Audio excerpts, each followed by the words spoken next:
స్థానిక పోరు మొదలు కాకముందే కాంగ్రెస్ లో గ్రూప్ వార్ కాకరేపుతోంది. మళ్లీ జగిత్యాల జగడం తెర మీదకొచ్చింది.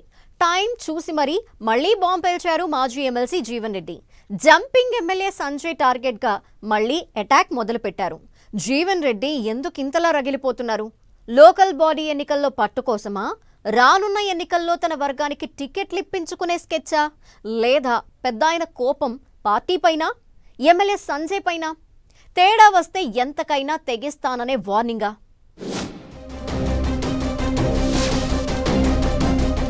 జగిత్యాలలో ఆరని మంటలు.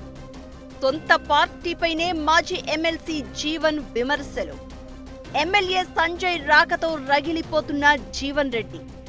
మరోసారి అరెస్ట్ అయిన మాజీ ఎమ్మెల్సీ జీవన్ రెడ్డి అధిష్టానాన్ని సైతం ఇరకాటంలో పెట్టేలా కామెంట్. మధ్యలో వచ్చిన వారిని తరిమి కొట్టాలంటూ పిలుపు.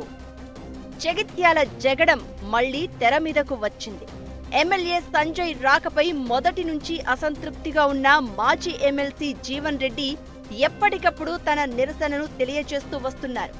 మంత్రుల పర్యటనలు, పీసీసీ చీఫ్ ప్రోగ్రాం, ఇలా కార్యక్రమం ఏదైనా సంజయ్కి వ్యతిరేకంగా పార్టీ తీరుపై తన గళం వినిపిస్తున్నారు.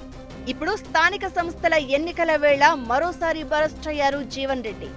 సంజయ్ పార్టీలోకి వచ్చినప్పటి నుంచి సీనియర్ నేతనైన తనను పట్టించుకోవడం లేదన్న కారణంతోనే జీవన్ రెడ్డి రగిలిపోతున్నారట. ఎమ్మెల్యే సంజయ్కి పార్టీ, ప్రభుత్వం సపోర్ట్ చేస్తూ ఉండడంతో జగిత్యాలలో ఆయన మాటే చెల్లుబాటు అవుతోందట. ఇదే జీవన్ రెడ్డికి అస్సలు మింగుడు పడడం లేదట. ఇంతకాలం తన మాట చెల్లుబాటు అయిన చోట మరొకరి ఆజమాయిషీ ఏంటని ఎప్పటికప్పుడు ఫ్రస్ట్రేట్ అవుతున్నారట. అందుకే సందు దొరికినప్పుడల్లా సమయం చూసి మరీ ఎమ్మెల్యే సంజయ్ ని టార్గెట్ చేస్తూ పనిలో పనిగా అటు ప్రభుత్వం, ఇటు పార్టీపై అటాక్ చేస్తున్నారట. లేటెస్ట్ గా జీవన్ రెడ్డి చేసిన కామెంట్స్ చర్చకు దారితీస్తాయి. అధికారం వచ్చాక వచ్చిన వారిని తరిమి కొట్టాలంటూ జీవన్ రెడ్డి ఘాటుగా రియాక్ట్ అయ్యారు. కాంగ్రెస్ లీడర్ అవ్వాలంటే ఓపిక కావాలంటూ తన సీనియారిటీ, సిన్సియారిటీకి తానే పెద్దపీట వేసుకునేలా హాట్ కామెంట్స్ చేశారు. ప్రతిపక్షంలో 10 ఏళ్లు కష్టపడి పనిచేస్తే తీరా ఇప్పుడు తినే టైంలో మరొకడు వస్తే ఊరుకుంటామా అంటూ కామెంట్స్ చేశారు.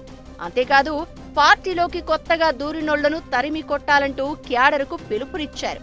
పార్టీ కోసం కష్టపడ్డ వారిని కాదని కొత్తగా వచ్చిన వారిని అందలమెక్కించడం ఏంటంటూ పార్టీ నాయకత్వం తీరు నవ్వుల పాలు చేస్తుందని ఫైర్ అయ్యారు. కాంగ్రెస్ కార్యకర్తల శ్రమను వ్యర్థం చేస్తూ 10 ఏళ్లు అధికారంతో విర్రవీగిన వారిని ఇప్పుడు అక్కున చేర్చుకోవడం ఏంటంటూ సీరియస్ కామెంట్స్ చేశారు జీవన్ రెడ్డి. స్థానిక ఎన్నికల వేళ కష్టపడ్డ క్యాడర్కు గుర్తింపు లేదని జీవన్ రెడ్డి చేసిన వ్యాఖ్యలు చర్చకు దారితీస్తున్నాయి.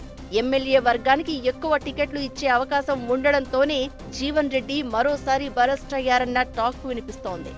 స్థానిక పోరులో తన వర్గం నేతలను ఎంపీటీసీ, జెడ్పీటీసీలుగా గెలిపించుకోవాలని పెద్ద ఆయన స్కెచ్ వేశారట. అయితే ఇందులో భాగంగా జీవన్ రెడ్డి సొంత పార్టీపై విమర్శలు గుప్పించడంతో పాటు మాజీ సీఎం కేసీఆర్ పై పొగడ్తలు గుప్పించడం చర్చనీయాంశంగా మారింది. అభివృద్ధి విషయంలో కేసీఆర్ స్వపక్షం, విపక్షం అనే తేడా లేకుండా వ్యవహరించారు అంటున్నారు. 2014లో సీఎం హోదాలో కేసీఆర్ కరీంనగర్లో సమీక్ష సమావేశం ఏర్పాటు చేస్తే కాంగ్రెస్ ఎమ్మెల్యేగా ఉన్న తన ప్రసంగంతోనే మీటింగును ప్రారంభించారని జీవన్ రెడ్డి గుర్తు చేశారు. జగిత్యాల అభివృద్ధిలో భాగంగా బోర్నవెల్లి, చిన్నబిల్లాల బ్రిడ్జ్ మంజూరు చేయాలని కోరితే 5 నిమిషాల్లో 70 కోట్ల రూపాయలు శాంక్షన్ చేశారని అంటున్నారు. ఇలా మాజీ సీఎం కేసీఆర్ ను జీవన్ రెడ్డి పొగడ్తలతో ముంచెత్తడంతో సంజయ్ వర్గం ఆగ్రహంతో రగిలిపోతోందట.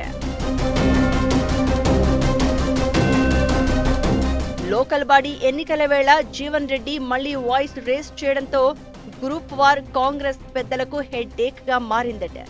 Jeevan Reddy senior leader. ఆయన వర్గానికి కాకుండా ఎమ్మెల్యేతో వచ్చిన వారికి స్థానిక ఎన్నికల్లో టికెట్లు ఇస్తే జీవన్ రెడ్డి ఒప్పుకునే పరిస్థితి ఉండదు. పోనీ ఎమ్మెల్యే సంజయ్ వర్గం కూడా కాంప్రమైజ్ అయ్యే సిచ్యువేషన్ కనిపించడం లేదట. ఓవైపు పార్టీ సీనియర్ నాయకుడు, ఇంకోవైపు సిట్టింగ్ ఎమ్మెల్యే. ఎవరికి మద్దతు ఇవ్వాలో తెలియక నేతలు తలలు పట్టుకుంటున్నారట. ఒక జగిత్యాలలోనే కాదు, పార్టీ మారిన ఎమ్మెల్యేలు ఉన్న 10 నియోజకవర్గాల్లోనూ స్థానిక పోరు హస్తం పార్టీ ముఖ్య నేతలకు హెడ్ఏక్గా మారిందట. మొత్తానికి మళ్లీ మొదలైన జగిత్యాల జగడం స్థానిక ఎన్నికల్లో కాంగ్రెస్ నావను ఏ దరికి చేరుస్తుందో చూడాలి.